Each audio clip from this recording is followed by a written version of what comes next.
नमस्कार. आयशाज रसोईमध्ये आपलं खूप खूप मनापासून स्वागत आहे. तर आज मी बनवणार आहे कारळ्याची चटणी.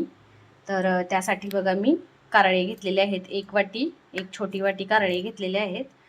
2 मोठे चमचे पोहे खायचे तीळ घेतलेले आहेत आणि लसणाच्या 10 ते 12 पाकळ्या आहेत. तर कारळ्याची चटणी खूप छान लागते खाण्यासाठी आणि जर भाजी नसेल तर तुम्ही कारळ्याची चटणी करून खाऊन बघा. एकदम मस्त अशी लागते. तर चला तर मग करूया आपण कारळ्याची चटणी. तर आता इथं मी गॅसवरती कढई ठेवलेली आहे. कढई गरम झाली की आपण यामध्ये कारळे भाजून घ्यायचे सगळ्यात पहिल्यांदा.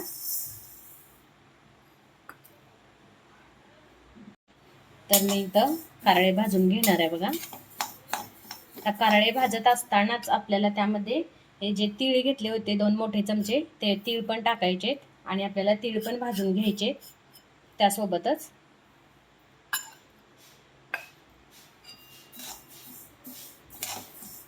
तर मस्त अशी आपण आज कारळ्याची चटणी बनवणार आहोत. भाजी नसेल तर मस्त अशी कारळ्याची चटणी, त्याच्यावरती तेलाची धार आणि गरम गरम ज्वारीच्या भाकरी सोबत खूप छान लागते बघा ही चटणी. तर सगळ्यात पहिल्यांदा आपल्याला हे तीळ आणि कारळे खरपूस भाजून घ्यायचे मस्त असे.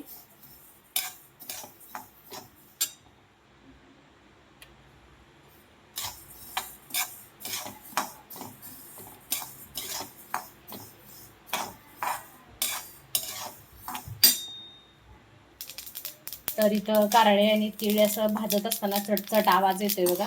मस्त असे आपले कारळे आणि तीळ भाजून झालेले आहेत. गॅस मिडियम करायचा आहे. खरपूस असं भाजून घेतल्यानंतर आता आपल्याला थंड होण्यासाठी हे एका प्लेटमध्ये काढून घ्यायचं आहे बघा. तर इथं थंड होण्यासाठी आपल्याला हे कारळे आणि तीळ एका प्लेटमध्ये काढून घ्यायचे. खमंग असा वास सुटलेला आहे बघायचा.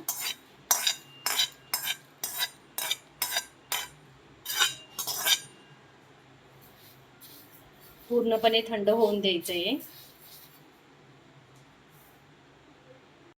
आता आपले कारळे भाजून घेतलेले आहेत.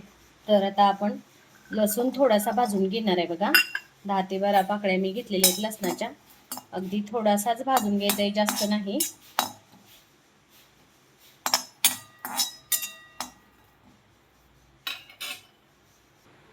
अगदी थोडेसे हलके डाग पडेपर्यंत आपल्याला हा लसूण भाजून घ्यायचा आहे. गॅस बंद करायचा आहे.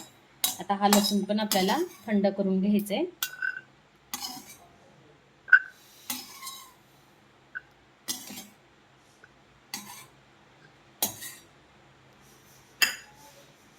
तर आता इथे मी सगळ्यात पहिल्यांदा मिक्सरचं भांडं घेतलेलं आहे बघा.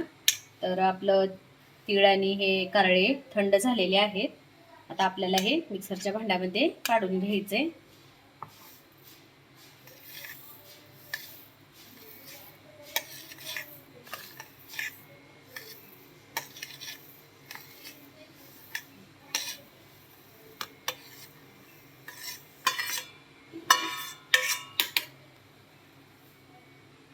आता यामध्ये मी 1 चमचा जिरे घालणार आहे बघा. त्यानंतर 1 चमचा काश्मीरी लाल तिखट, त्याचप्रमाणे घरगुती लाल तिखट 2 चमचे,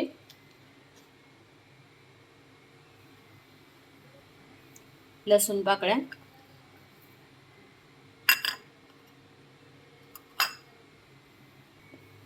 आणि चवीनुसार मीठ. आता आपल्याला हे मिक्सरला फिरवून घ्यायचंय. एकदम बारीक करून घ्यायची ही चटणी आपल्याला मिक्सरला. तर इथं बघू शकता तुम्ही खमंग अशी आपली चटणी तयार झालेली आहे कारळ्याची. खूप टेस्टी झालेली आहे.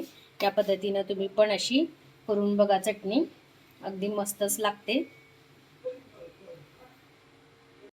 तर बघू शकता तुम्ही खमंग अशी आपली कारळ्याची चटणी तयार झालेली आहे. या पद्धतीने तुम्ही पण करून बघा.